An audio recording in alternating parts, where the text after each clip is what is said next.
টি-20 বিশ্বকাপ জয়ের পরপরই আন্তর্জাতিক টি-20কে বিদায় জানান রোহিত শর্মা। শুধু রোহিত একাই নন, একে একে অবসর নিয়েছেন বিরাট কোহলি ও রবীন্দ্র জাদেজাও। আর এই বিশ্বকাপ দিয়েই শেষ হয়েছে কোচ রাহুল দ্রাবিড়ের চুক্তির মেয়াদও।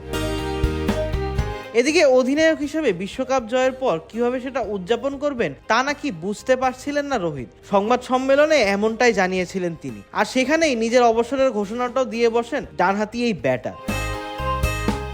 অন্যদিকে সংবাদ সম্মেলন শেষে ভারতের সাংবাদিকদের মুখোমুখি হয়ে অবশ্য অন্য কথা বলেছেন রোহিত। সেখানে বিশ্বকাপ জয়ী অধিনায়ক জানান টি-20কে বিদায় বলার নাকি ইচ্ছাই ছিল না তার। যে কোনো ব্র্যান্ডের সচল অথবা অচল টিভি এক্সচেঞ্জ করে নতুন ওয়ালটন টিভিতে পাবেন সর্বোচ্চ 20,000 টাকা পর্যন্ত ডিসকাউন্ট।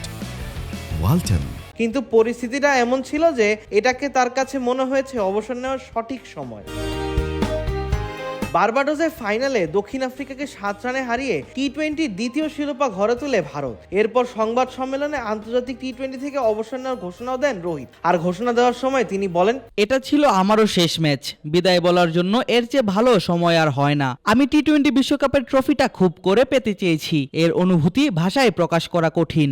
এবারে টি-20 বিশ্বকাপে ব্যাট হাতে ভালোই ফর্মে ছিলেন রোহিত, কিন্তু ফাইনালে তার ব্যাট থেকে আসেনি বড় রান। তবে সব মিলিয়ে 8 ইনিংসে 257 রান করে হয়েছেন টুর্নামেন্টের দ্বিতীয় সর্বোচ্চ রান সংগ্রাহক। এমন ছন্দে থাকা অবস্থায় কেন অবসর নিলেন? সংবাদ সম্মেলনের পর রোহিতকে পেয়ে এমন প্রশ্ন করেছিলেন ভারতের কয়েকজন সাংবাদিকরা। এই প্রশ্নের জবাবে 37 বছর বয়সী রোহিত বলেন, আমার পরিকল্পনা ছিল না যে আমি আন্তর্জাতিক টি-20 থেকে অবসর নেব, কিন্তু পরিস্থিতিটা এমন ছিল।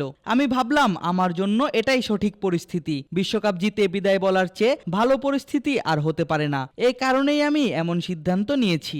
আবিদ মোহাম্মদ, ক্রিক ফ্রেন্জি।